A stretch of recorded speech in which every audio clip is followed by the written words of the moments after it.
Então, o encéfalo, então, né? Ele é o centro de controle do nosso corpo, mais complexo de estrutura do sistema nervoso central.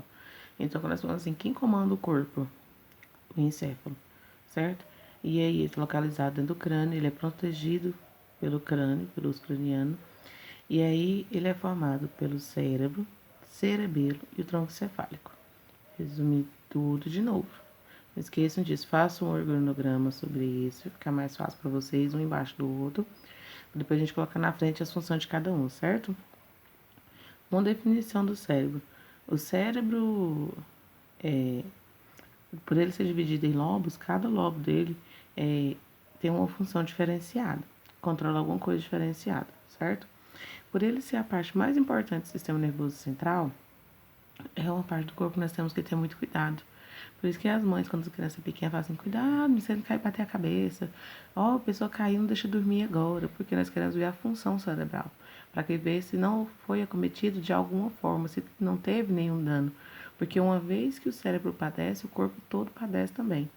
Pesa mais ou menos cerca de 1 quilo, aí por isso dá para você entender também o porquê quando a pessoa vai cair, a primeira coisa que vai pro chão é a cabeça. Se for para poder pensar, é muito peso sobre essa cabeça. Só a massa cefálica tem esse 1 quilo. Aí vamos pensar no osso craniano, né? Que também tem o seu peso, tem líquido, né?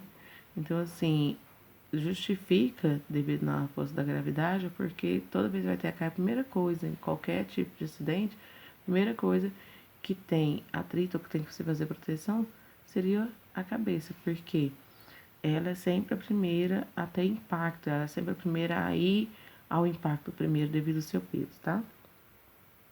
Nós dividimos o cérebro em 2 hemisférios, que eu já tinha falado anteriormente, e dividindo internamente dentro dele em 2 partes, que é a substância branca e a cinzenta, que eu falei lá atrás.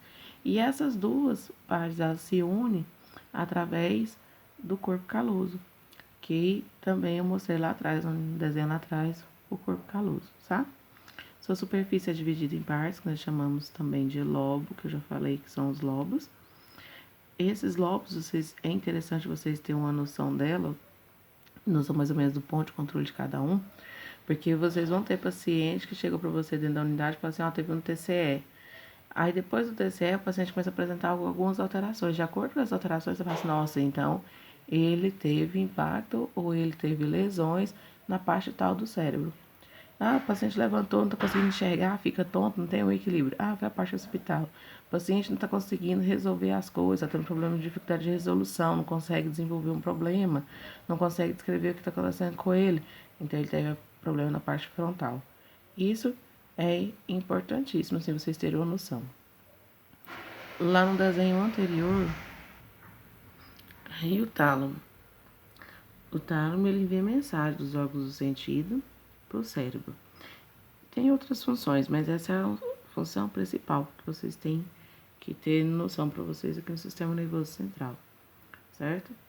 Então, o tálamo, ele envia mensagem dos órgãos do sentido para o cérebro. E o hipotálamo? O hipotálamo está localizado sob o tálamo. Sobre seria em cima, sob seria então abaixo. Então, o hipotálamo está abaixo do tálamo, onde ele tem diversas funções.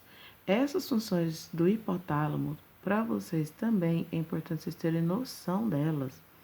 Porque o hipotálamo ele é responsável na produção de hormônios, no controle da temperatura corporal, no controle da pressão do sangue, controla ritmo respiratório, não sozinho, junto com o bulbo, e ele interfere em algumas emoções, como medo, raiva, susto. Então, essas coisas, o hipotálamo está totalmente relacionado. Professor, essa relação de ligação deles pode ser justamente o caso da produção de hormônios, alteração que a pessoa pode ter alteração de tireoide, mulheres com alterações hormonais quando está perto do ciclo menstrual, que ela fica mais chorosa, que ela fica mais estressada. Está totalmente ligada. Desculpa. Vocês vão ver bem essa parte, é justamente no módulo 3, quando vocês forem falar da saúde da mulher e vocês forem entender todo o ciclo menstrual dela. Vocês vão ver a questão da ligação dela fortemente, certo? Aí então, aí tá algumas funções, depois vocês dêem uma olhada das funções de cada parte do cérebro nos slides de vocês que eu mandei, e eu acredito que vocês tenham colocado isso também na ESAD, certo? E o cerebelo? Está localizado abaixo do cérebro. Nessa imagem aqui, nós podemos ver ele justamente aqui, ó, cérebro, e tá aqui o cerebelo. Ele é bem encaixadinho, né? Aí tem a função de controle do equilíbrio do corpo. Ele recebe mensagem do cérebro, faz pequenos ajustes para exercer sua função. Ele é responsável